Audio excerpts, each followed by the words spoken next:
네, 시청자 여러분 안녕하십니까? 2026년 5월 6일 오늘은 수요일입니다. 김용민 브리핑 시작하겠습니다. 네, 지난주 금요일부터 어제까지 쉬었는데요. 여러분 연휴 잘 보내셨습니까? 자, 현재 경기도 고양시 덕양구 창릉동 10도고요. 낮 최고 기온 24도로 예보됐습니다. 맑은 날씨 오늘 하루 종일 예보됐습니다.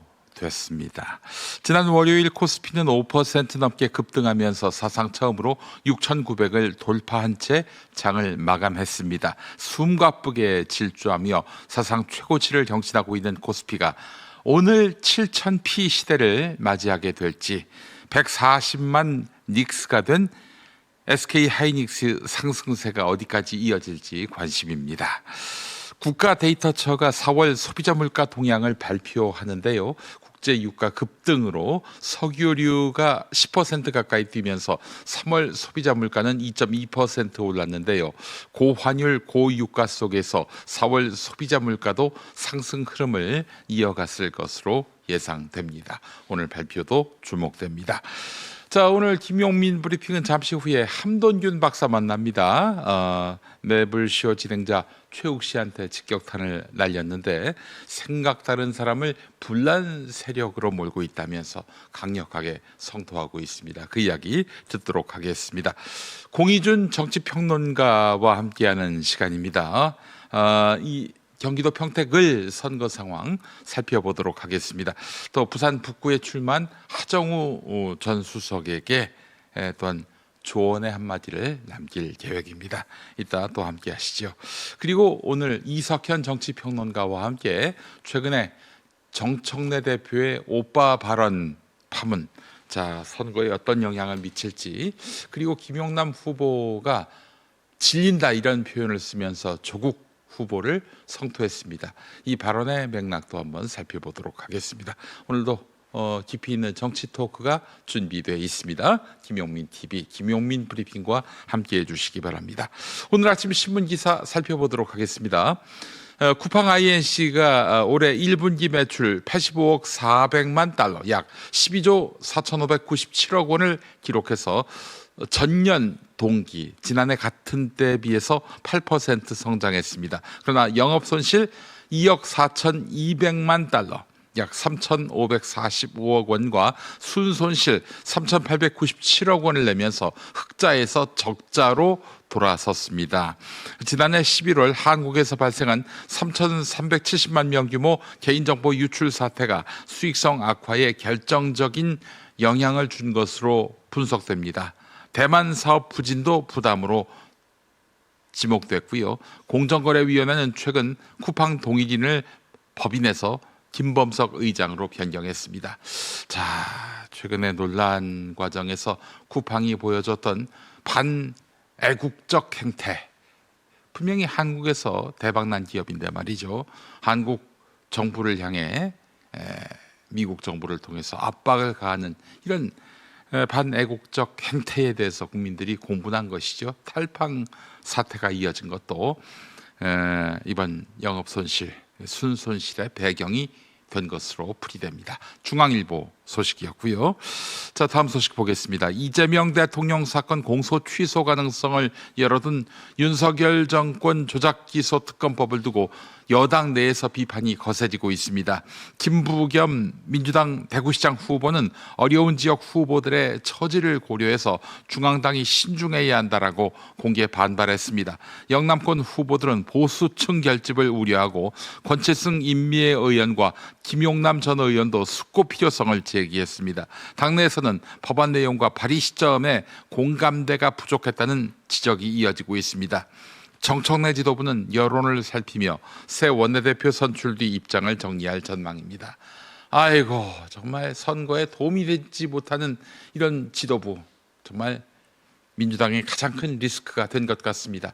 관련해서 주간 경향 보도를 보면 송영길 전 대표 역시 한마디 했습니다. 인천 연수갑 보궐선거 민주당 후보인 송영길 전 대표가 정청래 대표의 영남권 현장 행보를 겨냥해서 지도부는 후보자를 띄워주러 가는 것인지 자기 홍보를 하러 다니는 게 아니다, 이렇게 비판했습니다.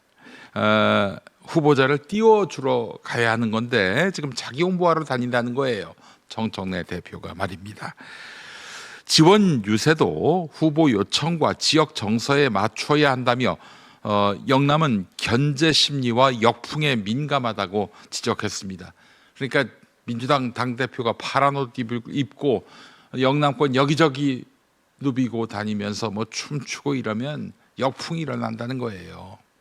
2024년 총선 때 180석 설과 일부 인사의 현장 행보가 부산 패배에 영향을 주었다라고 했는데 가만히 있자. 일부 인사의 현장 행보 누가 떠오르십니까? 문재인 전 대통령이 떠오르지 않습니까? 평택을 포선에서는 김용남 후보가 조국 후보를 이길 것으로 송영길 전 대표는 전망했습니다. 소식 하나만 더 보겠습니다. 한겨레 보도인데요. 여인형 전 국군 방첩사령관이 2024년 초 방첩사의 계엄 대비 전투 편성 방안 마련을 지시하고 2024년 3월 한미 연합연습에서 수사 체포 호송 훈련을 직접 점검한 정황이 드러났습니다. 와, 그러니까 오래전부터 준비했다는 얘기입니다. 네. 방첩사는 계엄 발령 때 합수부 편성 및 조치 훈련 보고서를 작성했고 훈련에서는 합수부 본부 편성과 부대원별 역할 수행을 연습한 것으로 알려졌습니다. 과거 보안 점검 중심 훈련과 달리 이례적이었다는 내부 평가도 나오고 있는데요. 그러니까 점검 정도가 아니라 실행을 대비한 훈련을 했었다 이런 얘기죠. 특검팀은 방첩사가 2024년 상반기부터 계엄을 준비했는지를 수사하고 있습니다. 네, 그래요. 뭐 정말 즉흥적으로 충동적으로 한 계엄이 아니다라는 것들이 하나하나 입증돼 가고 있는 것입니다. 자, 오늘 아침 TV 뉴스는 어떤 이슈에 주목하고 있을까요? TV 뉴스 리뷰 함께 하시죠. 트럼프 대통령이 또 한국 화물선 폭발 화재를 이란의 공격 탓이라고 규정했습니다. 특히 해당 선박이 단독 행동을 결정했다가 공격을 받은 거라고 주장했습니다. They were not in the cavalcade of ships. They decided to go it alone, and their ship got the hell knocked out of it yesterday. 전날에도 트럼프 대통령은 한국 화물선이 이란의 공격을 받았다고 주장하면서 호르무즈 해협의 선박 안전을 위한 프로젝트 프리덤에 한국이 동참해야 한다고 촉구했습니다. 이틀 연속으로 공개 압박을 이어가고 있는 겁니다. 헤그세스 미 국방부 장관도 한국이 더 나서주길 바란다고 압박했습니다. We hope South Korea would step up, just like we hope Japan would step up, just like we hope Australia would step up, just like we hope Europe steps up. 다만 미국은 이란의 호르무즈 해협 공격에도 아직 휴전 상태가 유지되고 있다는 입장입니다. 미군의 군사 행동도 방어 작전이라고 규정했습니다. 검찰이 쌍방울 대북 송금 수사 과정에서 당시 민주당 대표였던 이재명 대통령이 연루됐다는 진술을 확보하기 위해 술자리로 회유했다는 이른바 연어술 파티 의혹. 이를 감찰해온 서울고검 인권침해 TF가 최근 감찰 결과를 징계 권한이 있는 대검찰청에 보고한 것으로 확인됐습니다. 감찰에 착수한 지 9개월 만입니다. 감찰 결과에는 대북 송금 수사 당시 검찰청사에 술이 반입됐다는 취지의 결론이 담긴 것으로 전해졌습니다. 또한 당시 수원지검이 이화영 전 경기도 평화부지사 등 피의자들을 수백 차례 불러 조사했던 과정과 이전 부지사의 변호인이던 서민석 변호사와 수사를 담당했던 박상용 검사의 통화 내용도 포함된 것으로 확인됐습니다.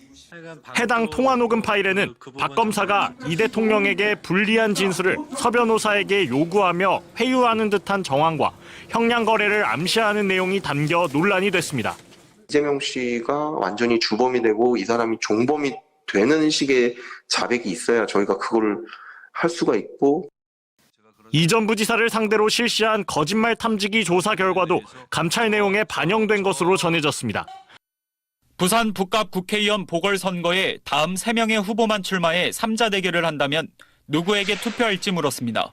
민주당 하종우 38, 국민의힘 박민식 26, 무소속 한동훈 21%로 조사됐습니다. 하 후보는 박 후보와 한 후보를 오차범위 밖에서 앞섰고 박 후보와 한 후보의 지지율 격차는 오차범위 안에 있습니다. 자신을 중도라고 밝힌 응답자 가운데선 하종우 44, 박민식 19, 한동훈 23%로 하 후보가 오차범위 밖에서 앞섰습니다. 보수층에선 박 후보, 진보층에선 하 후보의 지지율이 가장 높았습니다. 보수 진영 후보들의 단일화에 대한 생각도 알아봤습니다. 단일화 찬성 39, 반대 34%로 팽팽했는데 국민의힘 지지층만 놓고 보면 찬성이 64%로 나타났습니다. 보수 단일화 찬성 응답자를 대상으로 누가 단일 후보로 적합하다고 보는지 물었더니 박민식 42, 한동훈 41%로 팽팽했습니다. 민주당 하정우 후보와 보수 단일 후보의 양자 가상 대결 지지도도 알아봤습니다. 하정우 대 박민식의 경우 46대 36%로 격차는 오차 범위를 벗어났고 뽑을 후보가 없다는 17%였습니다. 하정우 대 한동훈이라면 43대 30%로 역시 오차 범위 밖이었고 이번 조사는 SBS가 여론조사기관 입소스에 의뢰해 지난 1일부터 3일까지 사흘 동안 무선 전화 면접 조사로 부산 북갑 유권자 503명의 응답을 얻었고 응답률은 14.4%, 표본 오차는 95% 신뢰 수준의 플러스 마이너스 4.4%포인트입니다.